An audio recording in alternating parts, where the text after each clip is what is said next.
Good morning everyone. ఈరోజు మనం వీడియోలో మీరు రాస్తున్నటువంటి ఎగ్జామ్స్ ఏవైనా కావచ్చు, academics or competitive exams, group discussion లేదా మీ తోటి విద్యార్థులతోటి సబ్జెక్టు మీద డిస్కస్ చేయడం అనేది మీకు ఎంతవరకు హెల్ప్ అవుతుంది అనే దాని మీద మనం మాట్లాడుకోబోతున్నాం. ఇక్కడ అకాడమిక్ ఎగ్జామ్స్ అయినా కాంపిటేటివ్ ఎగ్జామ్స్ అయినా ఎలాంటి విద్యార్థికైనా సరే కొన్ని అంశాల పట్ల మనకి విముఖత ఉంటుంది, అంత ఇంట్రెస్ట్ అనిపించదు కొన్ని సబ్జెక్ట్స్. ఎందుకు అంటే కొన్ని సబ్జెక్ట్స్ చాలా డ్రైగా ఉంటాయి. కాబట్టి ప్రతి ఒక్కరికి కూడా అన్ని సబ్జెక్టుల మీద సమానమైనటువంటి ప్రేమ చూపించలేరు, అన్నిటి పట్ల సమానమైనటువంటి ఇంట్రెస్ట్ చూపించలేరు. కొన్నిటిని చూస్తే ఇంట్రెస్టింగ్గా అనిపించేస్తుంటుంది. ఏదైతే ఏ సబ్జెక్టునైతే ఇష్టపడతారో, ఏదైతే వాళ్ళకి ఈజీగా అనిపిస్తుందో వాటి మీద ఎక్కువ ఫోకస్ చేస్తారో ఆటోమేటిక్గా ఆ సబ్జెక్టు మీద గ్రిప్ వచ్చేస్తుంది. కానీ ఇక్కడ మనం సక్సెస్ కావాలి అంటే మనకి ఇష్టమైన సబ్జెక్టులే ఉండవు. గుర్తుపెట్టుకోండి, ఏ విషయమైనా సరే మనకి సక్సెస్ అందాలి అంటే వెన్నిటినో మనకి ఇష్టం లేని వాటిని కూడా ఎదుర్కోవాలి, ఎన్నో ప్రతికూలాలను కూడా ఎదుర్కోవాలి. ఇది నాకు ఇష్టం లేదంటే నష్టపోయేది మనమే. కొన్ని మనకి కష్టం కలిగించేటివైనా మన ఇష్టాలుగా మార్చుకోక తప్పదు. మనం ఒక విషయం, ఇక్కడ ఒక పాయింట్ చెప్తాను మీకు. ప్రతి సమస్యకి పరిష్కారం ఉంటుందమ్మా. పరిష్కారం ఆలోచించేటప్పుడు మనం ఒక్కొక్కసారి ఎంత కాంప్రమైజ్ కావాల్సి వస్తుంది అంటే చాలా కాంప్రమైజ్ కావాల్సి వస్తుంది. ఆలోచించాలి. అంటే సమస్య దగ్గరే టెన్షన్ పడి ఆగిపోతే సమస్యకి సొల్యూషన్ దొరకదు. ఆలోచిస్తున్న కొద్దీ పరిష్కారం ఇంతేనా అనిపించే విషయాలు చాలా ఉంటాయి. కాబట్టి మీరు కాంపిటేటివ్ ఎగ్జామ్స్ ప్రిపేర్ అవుతున్నారు లేదా అకాడమిక్స్ ఏవైనా సరే చదువుతున్నారు, మీకు కొన్ని అంశాల పట్ల చాలా హార్డ్గా అనిపిస్తుంది, మీకు గుర్తుకుండట్లేదు. ఎస్పెషల్లీ గుర్తుకుండని సబ్జెక్టులు, గుర్తుకుండని అంశాలు కొన్ని ఉంటాయి. అసలు మనకి ఇంట్రెస్టే క్రియేట్ కాని అంశాలు కూడా కొన్ని ఉంటాయి. మనం ఒక దాన్ని దూరం పెడుతున్న కొద్దీ అది మనం భయపెడుతూనే ఉంటుంది. నిజం ఇది. ప్రాక్టికల్గా మీరు చేసి చూడండి. ఏదైనా సరే దాన్ని చూసి అమ్మో ఇది నా వల్ల కాదు, అమ్మో ఇది నా వల్ల కాదు అనుకుంటున్న కొద్దీ మీరు దానికి దూరం అవుతూనే ఉంటారు. అసలు ఇదేంటో దాన్ని అంత చూస్తాను అని ఒక్కసారి ఒక అడుగు ముందుకేస్తే క్రమక్రమంగా మనం దేని చూసి అయితే భయపడుతున్నామో అదే మనకు దగ్గర అవుతుంది. కాబట్టి ప్రతి అంశాన్ని మీరు చదవక తప్పదు. మీరు ఫర్ ఎగ్జాంపుల్ ఒక ఎగ్జామ్ని పాస్ కావాలి అంటే అన్ని సబ్జెక్టులు పాస్ కావాలి. అలాగే ఒక కాంపిటేటివ్ ఎగ్జామ్ మీరు సక్సెస్ కావాలి అంటే అన్ని సబ్జెక్ట్స్ మీరు దాని మీద హోల్డ్ తెచ్చుకోవాలి, స్కోరింగ్ పెంచుకోవాలి, మంచి మార్క్స్ తెచ్చుకోవాలి, అందరికంటే బెస్ట్గా ఉండాలి. కాబట్టి ఇక్కడ మీరు చదివేటప్పుడు ఎలాంటి టిప్స్ ఫాలో అవ్వాలి అనే దాని మీద నేను చాలా వీడియోలు చేశాను. కానీ ఈ వీడియోలో ఎస్పెషల్లీ గ్రూప్ డిస్కషన్ లేదా ఎదుటి వాళ్ళతో డిస్కస్ చేయడం వల్ల మీకు కలిగే లాభాలు ఏంటి అనేది నేను చెప్తున్నాను. ఒక్కొక్కసారి కొన్ని అంశాలు మనకి ఎలా ఉంటుందంటే ఎంత చదివినా గుర్తుకుండవు, కొన్ని అంశాల పట్ల ఇంట్రెస్ట్ ఉండదు. ముఖ్యంగా ఈ రెండింటిని మాత్రమే మీరు గ్రూప్ డిస్కషన్లో డిస్కస్ చేయాలి. మరి ఈ గ్రూప్ డిస్కషన్ అంటే నవేడేస్ ఒక్కొక్కరు ఒక్కొక్క దగ్గర ఉంటున్నారు.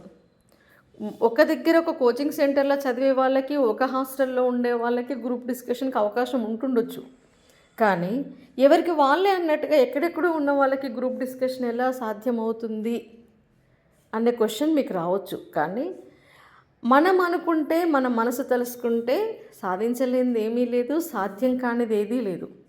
నేను చెప్పే విషయం ఏంటి అంటే, ఎవరెవరైతే ఏ కాంపిటేటివ్ ఎగ్జామ్స్ ప్రిపేర్ అవుతున్నారో వాళ్ళంతా మీ లైక్ మైండెడ్ వాళ్ళంతా గ్రూప్గా తయారవ్వండి. ఫర్ ఎగ్జాంపుల్ డిఎస్సి ప్రిపేర్ అవుతున్న వాళ్ళు ఉంటారు, సీరియస్ అభ్యర్థులు ఉంటారు. ఇక్కడ మిమ్మల్ని డిస్టర్బ్ చేసే వాళ్ళని, డిస్కరేజ్ చేసే వాళ్ళని దగ్గర రానియకండి. మీరు కూడా వాళ్ళ దగ్గరికి వెళ్ళకండి, వాళ్ళని అలా ఉంచండి అంతే. ఎవరైతే సీరియస్గా చదువుదాము అనుకునే ఒక కాంపిటేటివ్ మోటోతో ఉంటారో మీరంతా ఒక గ్రూప్ క్రియేట్ చేసుకోండి, ఒక వాట్సాప్ గ్రూప్. ఓకేనా? Only for education. అందులో గుడ్ మార్నింగ్, గుడ్ ఈవినింగ్స్ ఇవన్నీ వద్దు. ఓకేనా? సో గ్రూప్ క్రియేట్ చేసుకొని మీరు అందులో రోజుకొక్కసారి సాయంత్రం పూట లేదా మీరు పడుకునే టైంలో ఆ రోజంతా చదివిన అంశాల మీద బ్రీఫ్గా డిస్కషన్ చేసుకోండి. ఆ తర్వాత ఏ అంశమైతే మీకు టిపికల్గా అనిపిస్తుందో వాటిని అక్కడ డిస్కస్ చేయండి. ఇదొక విధానం. అంటే దూరంగా ఉన్న వాళ్ళు కూడా గ్రూప్ డిస్కస్ చేయడానికి ఇదొక మీరు గూగుల్ మీట్లో మీట్ కావచ్చు, ఫోన్లో మీట్ కావచ్చు. అంటే సోషల్ మీడియా వాడటం వల్ల నష్టాలు ఉంటాయి, కానీ ఇలాంటి లాభాలు కూడా ఉంటాయి. ఇప్పుడు ఏదో గ్రూప్ చాట్ అని వచ్చింది, అందులో మీట్ కావచ్చు. మొత్తానికి మీరు డిస్కస్ చేసుకోవడానికి దూరంగా ఉండి కూడా ఒక దగ్గర ఉన్నట్టుగా మీరు మాట్లాడుకోవడానికి ఒక ప్లాట్ఫామ్ అయితే ఉంది. అదొకటి. రెండోది, లేదు మీ క్లోజ్ ఫ్రెండ్స్ 2-3 ఉన్నారు, లేదా క్లోజ్ ఫ్రెండ్సే కావాల్సిన అవసరం లేదు. ఇక్కడ క్లోజ్ ఫ్రెండ్స్ ప్రిపేర్ కాకుండా ఉండొచ్చు కదా, అవునా కదా. కాబట్టి మీకు దగ్గరగా ఉన్నటువంటి అభ్యర్థులు మీరు కలిసి చదువుకోవాలి అనుకున్నప్పుడు ఇంకొక విషయం, ఒక్కరు చదివిన దానికంటే ఇలా ఒక్కొక్కసారి ఇతరులతో కలిసి చదివే అవకాశం వచ్చినప్పుడు మనకి కాంపిటేటివ్ స్పిరిట్ కూడా పెరుగుతుంది. ఒక నష్టం కూడా ఉంది ఇక్కడ. అంటే ఇద్దరు చదివే వాళ్ళైతే ప్రాబ్లం లేదు, లేదా అందులో ఉన్నటువంటి వాళ్ళు అందరూ చదివే వాళ్ళైతే ప్రాబ్లం లేదు. కానీ ఒక్కరుండి ప్రతిసారికి డిస్టర్బ్ చేస్తున్నా, ప్రతిసారి పలకరిస్తున్నా కూడా మళ్ళీ డీవియేషన్ వచ్చేస్తుంది. కాబట్టి సీరియస్గా చదివే వాళ్ళు ఉంటే కాసేపు చదువుకోవడం, కాసేపు ఆ చదివిన అంశాల మీద డిస్కస్ చేయడం. అర్థమైంది కదా. ఫర్ ఎగ్జాంపుల్, ఈరోజు ఈ అంశం నుంచి ఇక్కడ వరకు చదవాలని మీరు డిసైడ్ అయ్యారు. ఒక యూనిట్ చదవాలి, ఒక టాపిక్ చదవాలని మీరు డిసైడ్ అయ్యారు. చదివేయండి సాయంత్రం వరకు. సాయంత్రం పూట ఏం చేయండి, మీరు ఎవరి దారిన వాళ్ళు వెళ్ళిపోయేటప్పుడు చదివిన అంశాల మీద డిస్కస్ చేయండి. ఆ డిస్కషన్ ఎలా ఉండాలి, క్వశ్చన్ ఎలా ట్విస్ట్ చేసి ఇచ్చినా కూడా మీరు ఆన్సర్ చేసే విధంగా ఉండాలి. దాని సమకాలీన అంశాల మీద డిస్కస్ చేయండి. దాని ముందు వెనక సైడ్స్ అన్నీ డిస్కస్ చేయాలి. ఆ రోజు జరిగిన, ఇప్పుడు ఫర్ ఎగ్జాంపుల్ మీరు కరెంట్ అఫైర్స్ చదువుతున్నారు. కరెంట్ అఫైర్స్ చూసేటప్పుడు మీరు ఒక అంశం మీద ఫోకస్ చేసేటప్పుడు దానికి రిలేటెడ్గా డెప్త్గా వెళ్ళండి. సో ఈ మధ్యన వచ్చినటువంటి గ్రూప్ 2 పేపర్, గ్రూప్ 3 పేపర్స్ చూస్తే మీకు అర్థమవుతుంది కదా క్వశ్చన్స్ ఎలా వస్తున్నాయి అనేది. ఆ ప్యాటర్న్లో మీరు డిస్కస్ చేసుకోండి. అదేవిధంగా ఇప్పుడు డిఎస్సి ప్రిపేర్ అవుతున్నారు, లేదా ఇంకేదో మీకు సంబంధిత అంశాలను ఈరోజు ఇది చదువుదాము అని మీరు ఒక షెడ్యూల్ పెట్టుకొని అది చదివిన తర్వాత మీరు గనక దాని మీద డిస్కస్ చేస్తే నేను చెప్తున్నానమ్మా సబ్జెక్టు మీరు మర్చిపోరు. ఇదొక విధానం. రెండోది, అంటే మీరు ఎలా గ్రూప్ కావాలి అంటే ఎవరైతే సీరియస్గా ప్రిపేర్ అవుతున్నారో వాళ్ళు ఒక చిన్న గ్రూప్స్గా మీరు ఆన్లైన్లో కానీ ఆఫ్లైన్లో కానీ గ్రూప్ కావచ్చు. తర్వాత మీకు ఏ అంశం అయితే కఠినంగా అనిపిస్తుందో అది డిస్కస్ చేసినప్పుడు ఈజీ అయిపోతుంది. ఇది నేను ప్రాక్టికల్గా కూడా నేను చెప్తున్నాను. ఫర్ ఎగ్జాంపుల్, మా ఫ్రెండ్స్ కూడా ఒక్కొక్కసారి వాళ్ళకి టఫ్గా అనిపించినటువంటి అంశాలు డిస్కస్ చేసేవాళ్ళు. ఇప్పుడు నా సబ్జెక్టు, నాకు బాగా గ్రిప్ ఉన్నటువంటి సబ్జెక్ట్స్ నేను వాళ్ళకి ఎక్స్ప్లెయిన్ చేసేదాన్ని. సో అలా డిస్కస్ చేసినప్పుడు ఏమవుతుందంటే మనకి కఠినంగా అనిపించినటువంటి అంశాలు మనకి చాలా ఈజీ అయిపోతాయి. కొన్ని వినడం ద్వారా బాగా గుర్తుకుంటాయి, విని చదవడం ద్వారా బాగా గుర్తుకుంటాయి, ఓకేనా, డిస్కస్ చేయడం ద్వారా బాగా గుర్తుకుంటాయి. కాబట్టి మీకు కఠినంగా అనిపించేటువంటి అంశాలని, మీకు ఇంట్రెస్ట్ లేనటువంటి అంశాలని మీరు ముందు డిస్కషన్లో పెట్టుకోండి. దానివల్ల ఏమవుతుంది, ఆ టాపిక్ అనేది మీకు ఈజీ అయిపోతుంది, తర్వాత బాగా గుర్తుకుంటుంది కూడా. మీకు మీరుగా సరే ఎవరు లేరు, మీరే ప్రిపేర్ అవుతున్నారు. ఇప్పుడు ఏమవుతుంది అంటే మీకు మీరుగా మీ ముందర ఒక పర్సన్ ఉన్నారు అనుకొని డిస్కస్ చేయండి.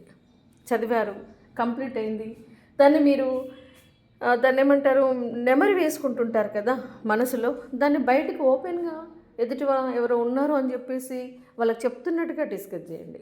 ఎందుకు అంటే అంశాన్ని చదవడం ఒక ఎత్తు, చదివిన దానికంటే 10 సార్లు చదివిన దానికంటే ఒక్కసారి రాస్తే ఇంకా బాగా గుర్తుకుంటుంది. ఆ తర్వాత ఒకరికి ఎక్స్ప్లెయిన్ చేస్తే ఇంకా బాగా గుర్తుకుంటుంది. అర్థమైంది కదా.